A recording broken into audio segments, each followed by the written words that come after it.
Cette grotte représente la plus vaste cavité souterraine jamais découverte sur notre planète, un monde à part entière possédant son propre écosystème autonome, avec des conditions climatiques particulières.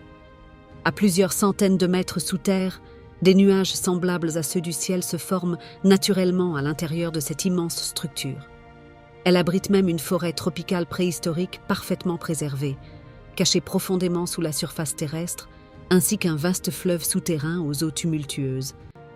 Des poissons transparents aux singes colorés, plus de 250 espèces endémiques de plantes et d'animaux vivent dans ces mondes souterrains extraordinaires.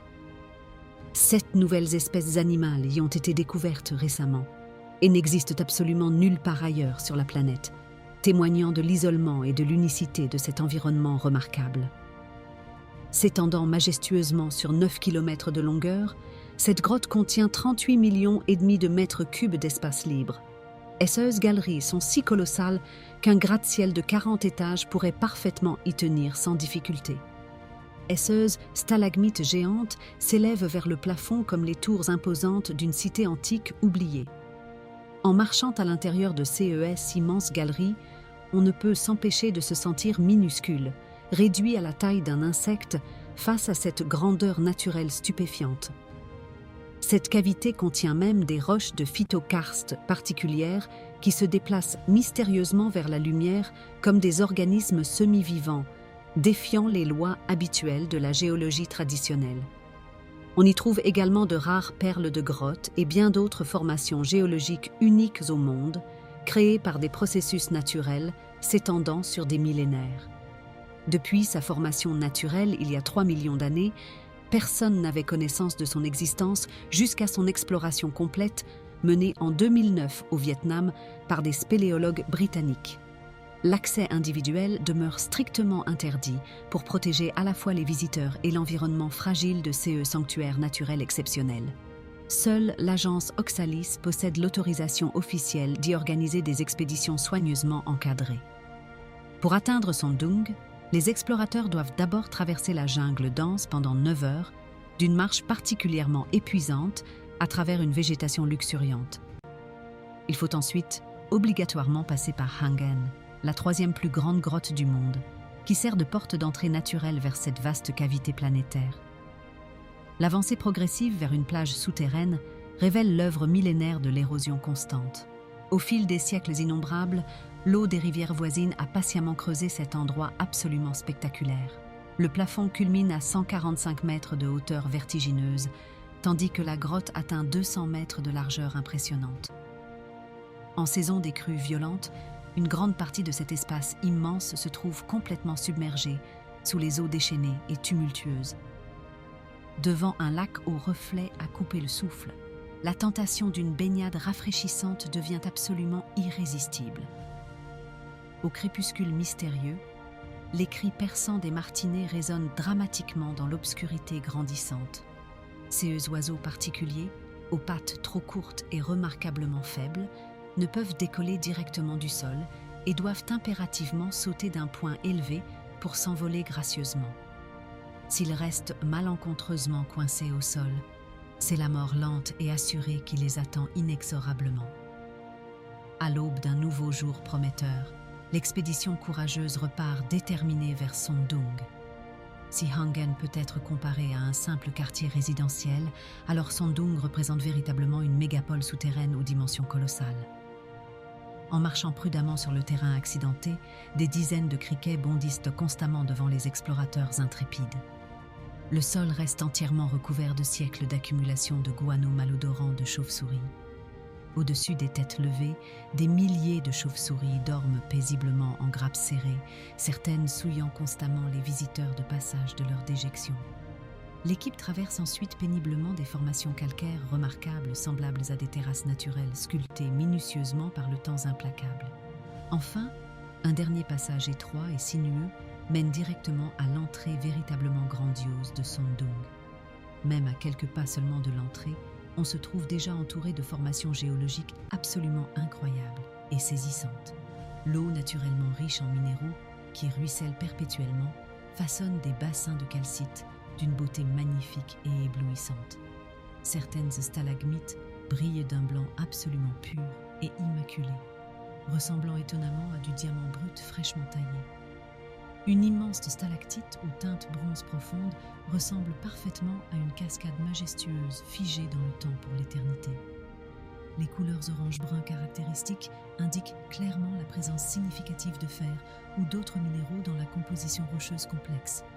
Son dung ne résulte pas seulement de l'érosion patiente par l'eau, mais aussi de fractures tectoniques importantes qui ont permis à l'eau de s'infiltrer toujours plus profondément dans les entrailles terrestres. Un fleuve rapide et impétueux traverse entièrement la grotte, rendant la natation absolument impossible et dangereuse.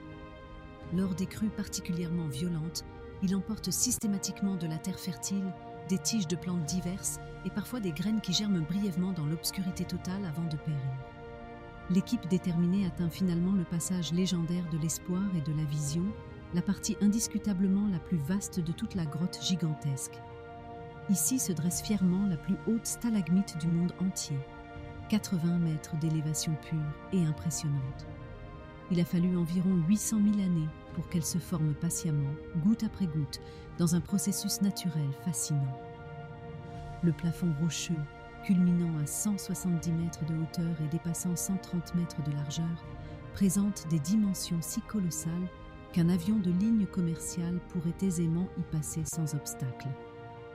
Plus loin dans l'exploration passionnante, la lumière naturelle dorée entre généreusement par une ouverture gigantesque, formée par l'effondrement spectaculaire du toit il y a des centaines de milliers d'années. Cette précieuse lumière vitale a permis à une forêt souterraine absolument exceptionnelle de se développer naturellement et harmonieusement. Une jungle particulièrement dense et luxuriante, alimentée par un sol extrêmement fertile, enrichi en guano nutritifs accumulés depuis des millions d'années d'histoire géologique complexe.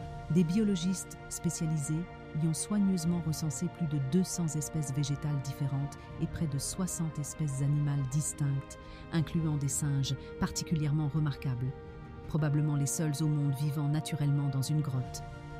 Les arbres majestueux, relativement minces mais extraordinairement hauts, pouvant atteindre 50 mètres, s'élancent désespérément vers la lumière salvatrice qui filtre d'en haut. Le lendemain de cette découverte révolutionnaire, l'équipe atteint le deuxième Doline, encore plus vaste et impressionnant que le précédent. Ici s'étend une véritable jungle luxuriante et sauvage, peuplée de serpents dangereux, de 1000 pattes géants et de singes particulièrement curieux. Le toit de la grotte s'est effondré sous l'action destructrice des failles géologiques majeures, laissant généreusement entrer le soleil bienfaisant et créant ainsi un écosystème absolument unique au monde. Le 4e jour d'exploration intensive, les aventuriers courageux affrontent bravement le Grand Mur du Vietnam, une paroi karstique impressionnante de 80 mètres de hauteur vertigineuse. Avant cette escalade périlleuse et technique, il faut traverser un passage complètement inondé, transformé en lac d'émeraude, aux reflets magiques et envoûtants. L'équipe vient de traverser intégralement la plus grande grotte du monde, de bout en bout dans une aventure extraordinaire. Pourtant, un mystère scientifique fascinant demeure. Le fossile observé correspond à un corail rugueux, une espèce disparue depuis 300 millions d'années. Carnivore redoutable, doté de tentacules, il mesurait jusqu'à 10 cm. Ainsi s'achève majestueusement l'exploration de cette merveille naturelle cachée durant des milliers d'années. Imaginez un instant que le sol sur lequel vous marchez chaque jour dissimule un secret millénaire. Sous vos pas pourraient s'étendre les vestiges d'une civilisation entière, avec ses rues, ses habitations, ses lieux de culte et ses habitants disparus. Cette hypothèse n'a rien de fantaisiste. Partout sur notre planète, des découvertes archéologiques révèlent l'existence de mondes souterrains oubliés, témoins silencieux d'époques révolues. Au cœur de la Turquie, dans les paysages lunaires de Cappadoce, un événement fortuit a changé notre compréhension de l'ingéniosité humaine antique. En 1963, un habitant de Derinkuyu, rénovant sa cave, fait s'effondrer une cloison rocheuse. Derrière ce mur apparaît l'entrée d'un univers insoupçonné. Une cité souterraine monumentale, sculptée dans la roche volcanique tendre. Cette merveille d'architecture troglodyte plonge sur 18 niveaux, atteignant une profondeur de 85 mètres. Les archéologues estiment qu'elle pouvait accueillir une population de 20 000 âmes. L'organisation de cet espace défie l'imagination. réseaux de ventilation sophistiqués, citernes d'eau potable, zones d'habitation, ateliers artisanaux, lieux de culte chrétien primitif, étables pour le bétail, et même une école théologique avec amphithéâtre. L'énigme de Derinkuyu réside dans ses origines. Les hypothèses se multiplient sans jamais converger vers une certitude absolue. Certains historiens l'attribuent aux Hittites vers 1400 avant notre ère, d'autres aux populations chrétiennes byzantines fuyant les persécutions arabes. Une théorie plus audacieuse évoque l'existence d'une civilisation préhistorique dotée de compétences techniques exceptionnelles. À 1000 km de là, sous les flots azurés de la Méditerranée orientale, repose l'une des cités les plus prestigieuses de l'Antiquité. Alexandrie, fondée par Alexandre le Grand en 331 avant J.C., abritait la légendaire bibliothèque et le phare colossal. Considéré comme l'une des 7 merveilles du monde antique, la catastrophe survient vers l'an 365 de notre ère. Un séisme d'une magnitude exceptionnelle, suivi d'un tsunami dévastateur, précipite une grande partie de la cité dans les abysses méditerranéens. Palais royaux, temples dédiés aux divinités égyptiennes et grecques, théâtres, thermes et bibliothèques disparaissent sous 15 mètres d'eau. Aujourd'hui, l'archéologie sous-marine révèle progressivement ces trésors immergés. Les plongeurs archéologues découvrent des statues colossales de pharaons et de divinités, des colonnes de granit rose, des pavements de mosaïques polychromes, des amphores contenant encore des traces de parfums et d'épices. Ces vestiges racontent l'histoire d'une évacuation précipitée, comme si la population avait abandonné ses biens les plus précieux face à l'imminence du cataclysme. L'histoire contemporaine recèle également ces cités cachées. Sous les avenues tumultueuses de Pékin s'étend un réseau souterrain colossal, fruit de la paranoïa nucléaire des années 1960-70.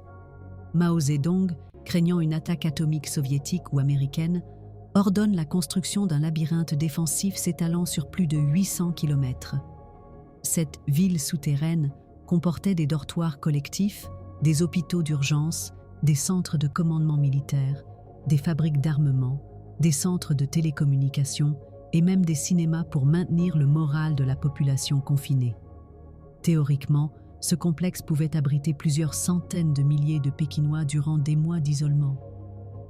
Officiellement désaffecté depuis les années 1980, ce réseau demeure largement inaccessible au public.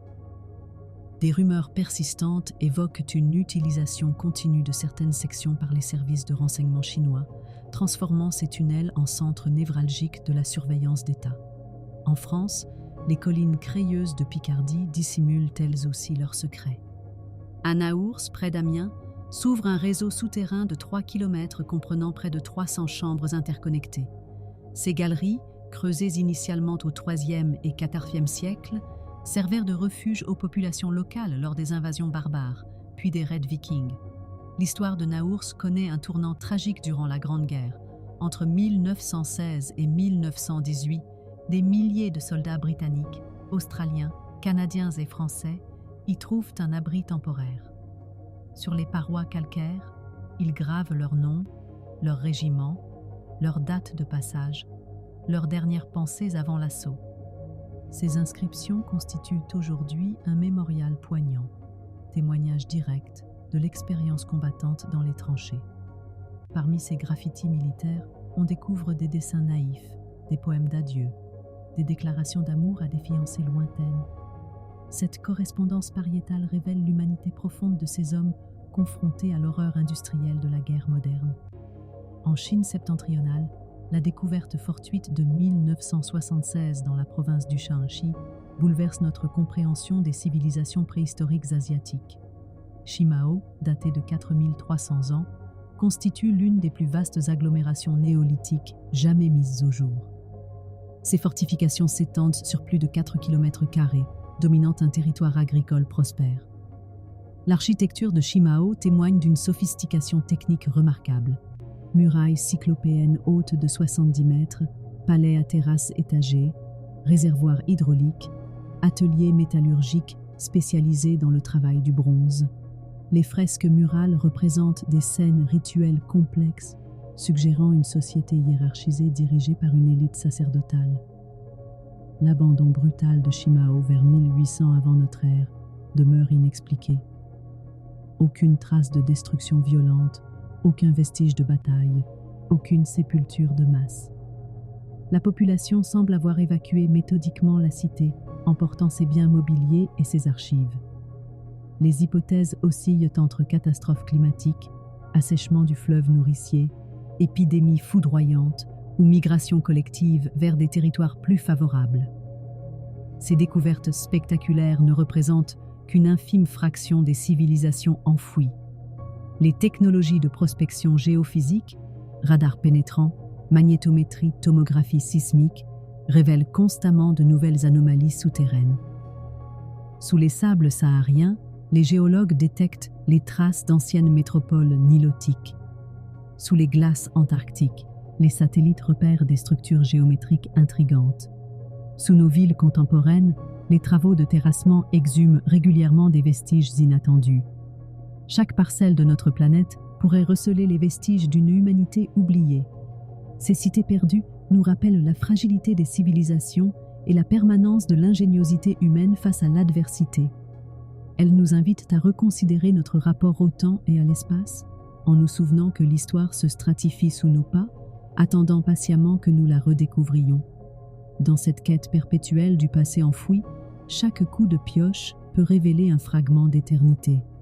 La prochaine découverte majeure se trouve peut-être à quelques mètres sous votre domicile, patientant dans l'obscurité millénaire, prête à livrer ses secrets aux archéologues de demain.